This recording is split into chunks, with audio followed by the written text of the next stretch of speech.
Hi there.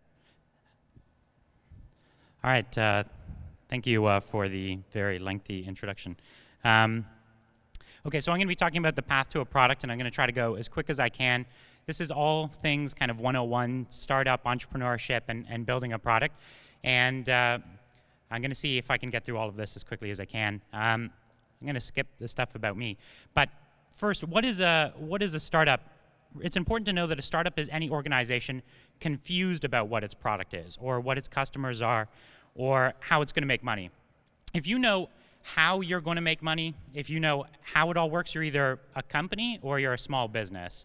And a small business is not a startup. A small business, like a restaurant, knows how it's going to make money. It knows who its customers are. If you're confused and you don't know what your product is, it's really important. This is a great definition of a startup.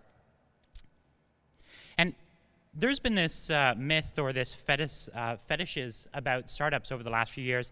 If you read TechCrunch, you see people getting their seed round and a year later selling for $1 billion. And everyone thinks the path to success is very, very quick, that you kind of come up with an idea, you build a product, and you go. And that really is quite a myth. And I want to talk today about really the key parts about that myth. Success is very hard for startups. About 25% of startups succeed, and that's actually not too bad.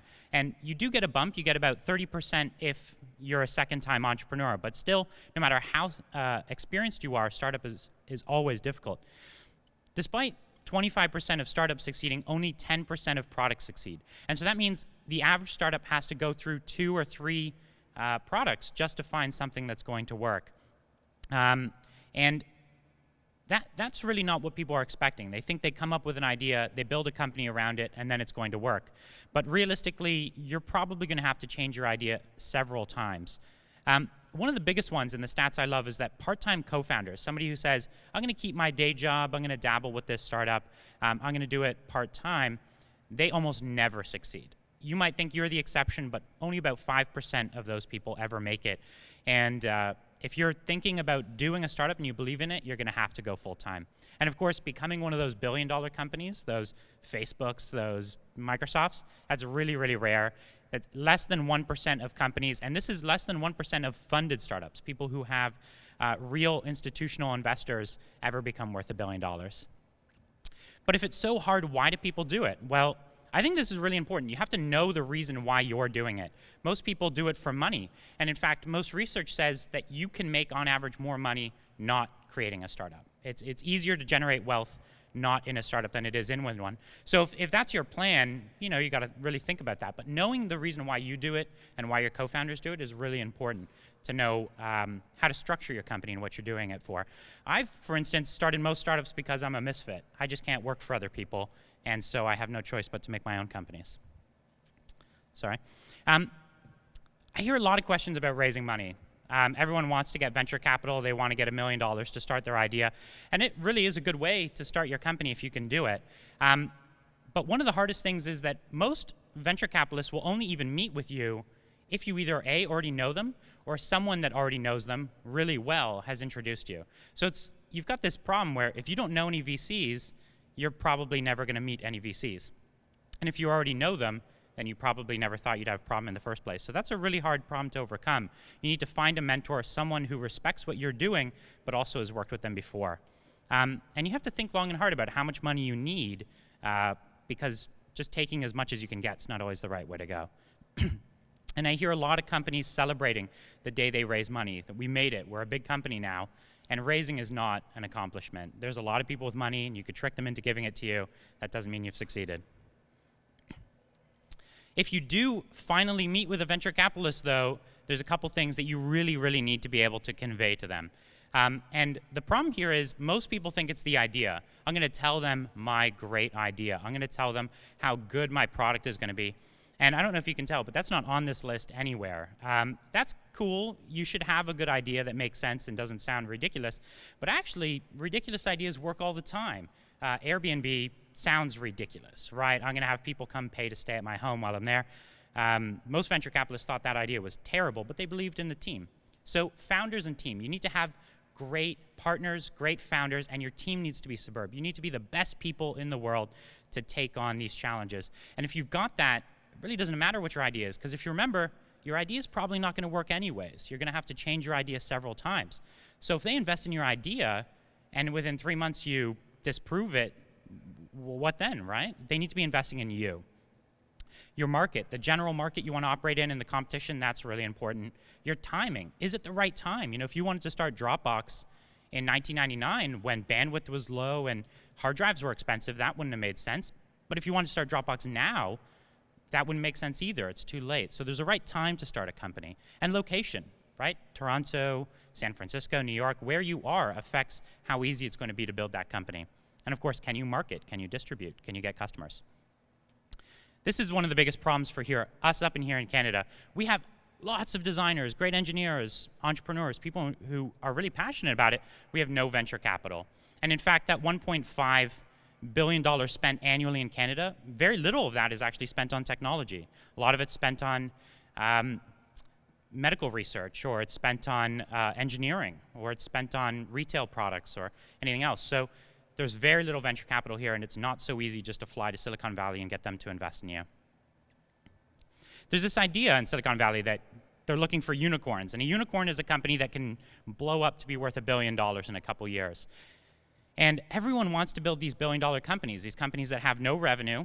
They, for all intents and purposes, shouldn't be worth what they are, but they're worth lots of money. You know, WhatsApp, the chat app, sold to Facebook for just a little over $20 billion, and it had never made a penny. That's a unicorn. That's very special. You can't really, you can't intentionally build one of those. What you want to build is a horse, a very boring but predictable company that's really can do work, right? It's profitable. It grows off of its metrics. You know, it doesn't just explode to a ton of employees with no revenue. And if you're a first time, think about accelerators. These programs, they're kind of like schools for building a startup, and they give you a mentorship network, and it's really all about mentorship. That's what they do for you.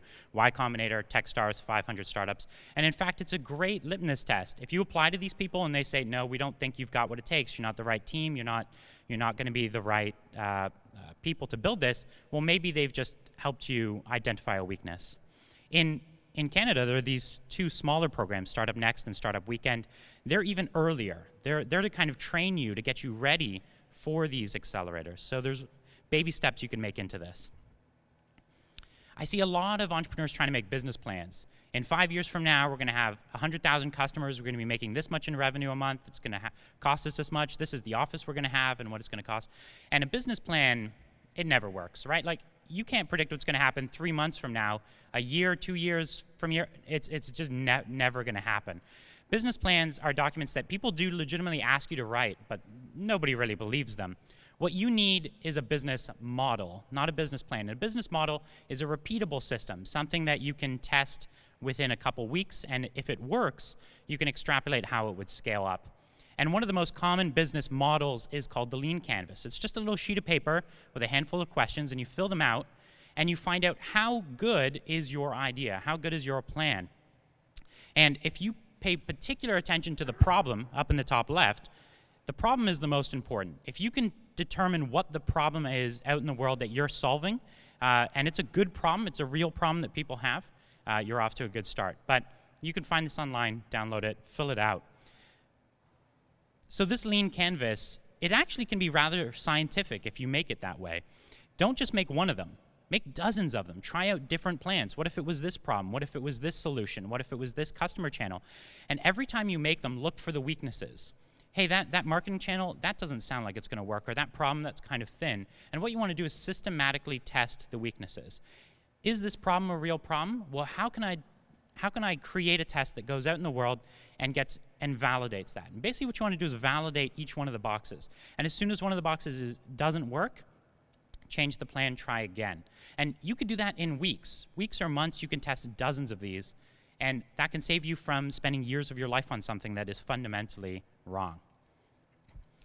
So you find a good idea. You fill out the lean canvas. It makes sense. Well, that's not quite enough. You and your team need to satisfy all three of these circles. You need to be doing something that you really believe in, that you're very passionate about. And that should go without saying, but I've seen too many entrepreneurs follow an idea that they think could make money, but they don't care about.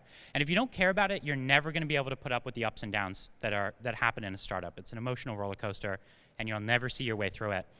you need to be doing something that you think you could become the best at. Right? Lots of other people will, if you have a good idea, they'll come and compete with you as well. And there's already other big companies that are ready to squash you.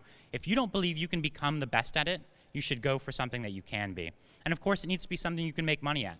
You could be the best at something that you're really passionate about, but there's no business there. That's really important as well.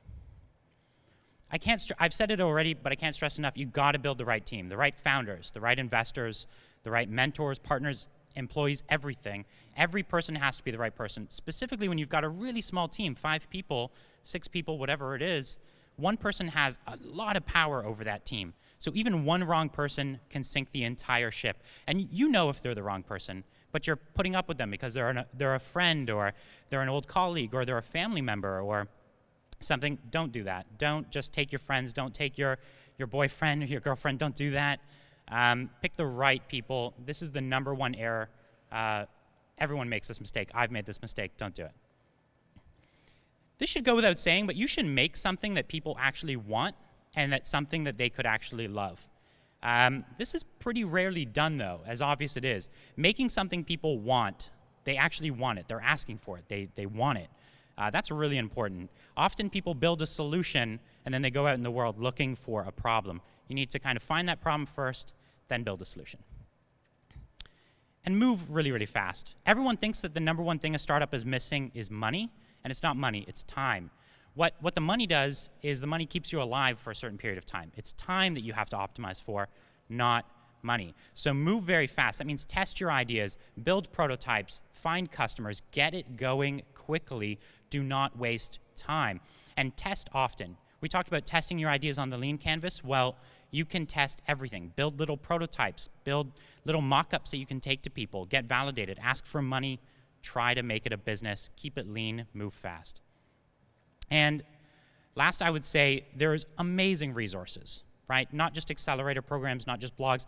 There are books that can take you through a lot of this if it's your first time. This is my startup library. I'll leave this up during the questions. So this is the library of books that I think will prepare you to go from first-time entrepreneur to building a substantial company or product.